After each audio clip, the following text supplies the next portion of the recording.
మీరు ఉద్యమంలో ఉన్నప్పుడు రేవంత్ రెడ్డి గారు అసలు ఏంటి, ఆయన ఎలా ఉండేవాళ్ళు, అసలుకి ఎలా ఆయన ఫైటింగ్ ఎలా ఉండేది? ఏం ఫైటింగ్ లేదు.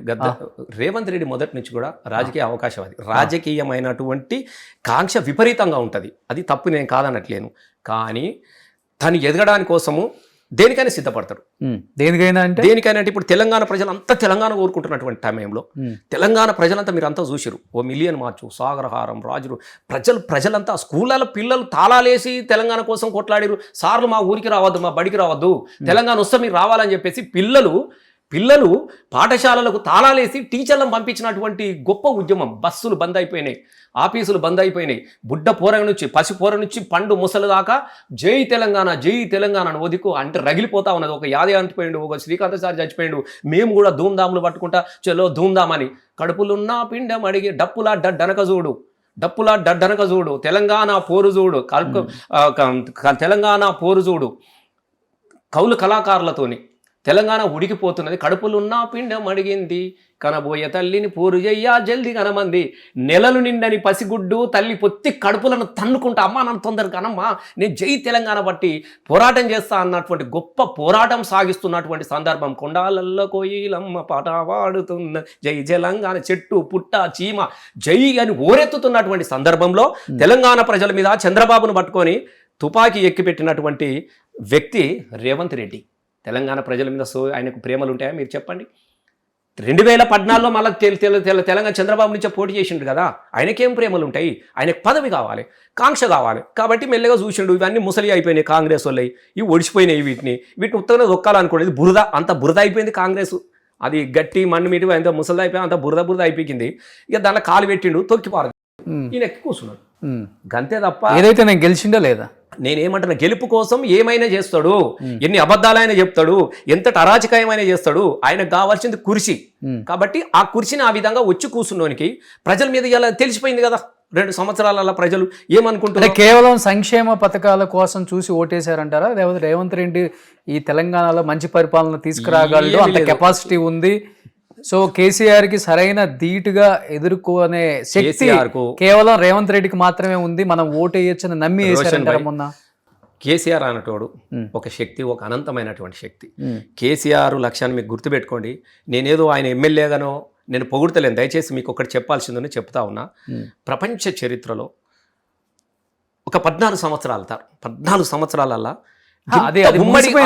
మీకు చెప్పాలి, ఈ రాష్ట్రం ముగిసిపోలే. ఒక ఉమ్మడి రాష్ట్రంని, తెలంగాణ రాష్ట్రాన్ని సాధించినటువంటి వ్యక్తి కేవలం కేసీఆర్ గారు. జార్ఖండ్ సిబు సోరెన్ 100 సంవత్సరాలు కొట్లాడిరు ఒక రాష్ట్రం కోసం, తీసుకొచ్చిండు. ఆయన కీర్తి, ఆయన స్థాయి ఎవరు కూడా చేరుకోలేడు. కానీ 25 సంవత్సరాలు కేసీఆర్ని చూసిరు ఇక్కడ. 2001 నుంచి 2023 దాకా కేసీఆర్ తప్ప ఇంకొకడు ఉన్నాడు ఇక్కడ తెలంగాణలో? ఆయన లీడర్. కాబట్టి అదే సమయంలో అనేకమైనటువంటి అబద్ధాలు కావచ్చు. సహజంగానే జనాలకు ఏముంటాయి, ఆశావాదులు ఉంటారు. కేసీఆర్ గారు 2000 ఇచ్చి నేను 4000 ఇస్తా, కేసీఆర్ లచ్చనే ఇచ్చి నేను తులం బంగారం ఇస్తా, మీకు అద్భుతం సృష్టిస్తా, 6 గ్యారంటీలు 420 హామీలు అని చెప్పేసి అదని ఇదని అనేకమైనటువంటి మార్పులు, రకరకాలమైనటువంటి అబద్ధాలు, గ్లోబల్ ప్రచారం, ఇవన్నీ కలిసి సరే ఒకసారి చూద్దాం అనే ఒక ప్రజల సానుభూతితోని గెలిచినటువంటి వ్యక్తి తప్ప రేవంత్ రెడ్డి అద్భుతం, రేవంత్ రెడ్డి ఏం దేనికి వేయాలి? రేవంత్ రెడ్డి నువ్వు తెలంగాణ ఉద్యమంలో నీ పార్టీ లేదు, తెలంగాణ కోసం నువ్వు కొట్లాడినవు నువ్వు కాదు, నువ్వు దేనికోసం కొట్లాడినారు నాయన? నీ పార్టీ కాదు, నీ మన్ను కాదు.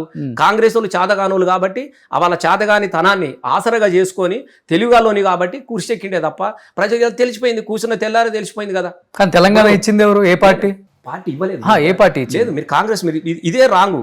ఇవ్వలేదు, తెచ్చుకున్నాము, ఇవ్వలేదు, కొట్లాడి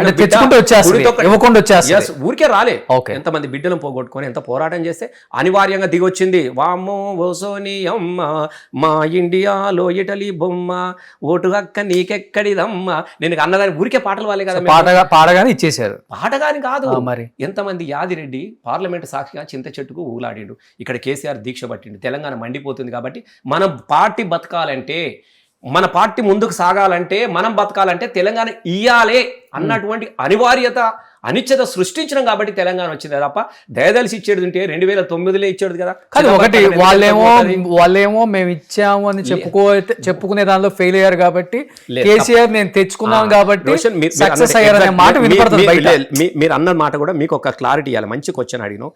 నిజంగానే మీరు తెలంగాణ ఇచ్చిండ్రు అని చెప్పుకునే అర్హత ఎప్పుడుండే 2009లో ఉండే మీకు 2009లో చిదంబరం కామన్ మినిమం ప్రోగ్రామ్ పెట్టి చిదంబరం ప్రకటన వచ్చింది తెలంగాణ ఇస్తున్నామని చెప్పేసి అప్పుడే నిజంగానే మీరు ఇస్తే తెలంగాణ ఇచ్చినట్టు లెక్కుండే కాంగ్రెస్ ఇచ్చినట్టు ఇచ్చి ప్రకటన వెనుకకు తీసుకున్నప్పుడే కదా శ్రీకాంత్ సార్ చచ్చిపోయిండు దానికి నిరసనగా అక్కడి నుంచి ఆత్మహత్యలు మొదలైనవి అని అంటే వేలాది మంది బిడ్డలు చచ్చిపోయారు ఎంత తెలంగాణ ఆగమైపోయింది కాబట్టి మండింది ఈ మంటల్లో మనము మాడి మసైపోక ముందే తెలంగాణ ఇవ్వాలి అన్నటువంటి ఒక వాతావరణం సృష్టించడం వాస్తవంగా సుష్మా స్వరాజ్ గారు వాస్తవంగా నేను నిజంగా చెప్తున్నా వారి మద్దతు వారు సుష్మా స్వరాజ్ గారు 100% చెప్తా ఉన్నా వాళ్ళు కూడా బీజేపీ కూడా సపోర్ట్ చేసింది నేను దానిలో ఎట్టి పరిస్థితుల్లో నేను తప్పుగా అనట్లేదు సుష్మా స్వరాజ్ గారు నిజంగా తల్లి ఈ తెలంగాణ రాష్ట్రంలో ఇవ్వాలి అని పట్టుబట్టి బీజేపీ పార్టీని ఇప్పించిన దానిలో బిల్లు పాస్ అవ్వడం దానిలో ఆమె కంట్రిబ్యూషన్ ఉంది అంతే తప్ప మేము పెట్టినాము మేము ఏదో ఇచ్చినాము అనేది వాళ్ళకి అర్హత లేదు. సుమన్ టీవీలో మీ పర్సనల్ అండ్ బిజినెస్ ప్రమోషన్స్ కోసం కింది నెంబర్కి కాంటాక్ట్ చేయండి.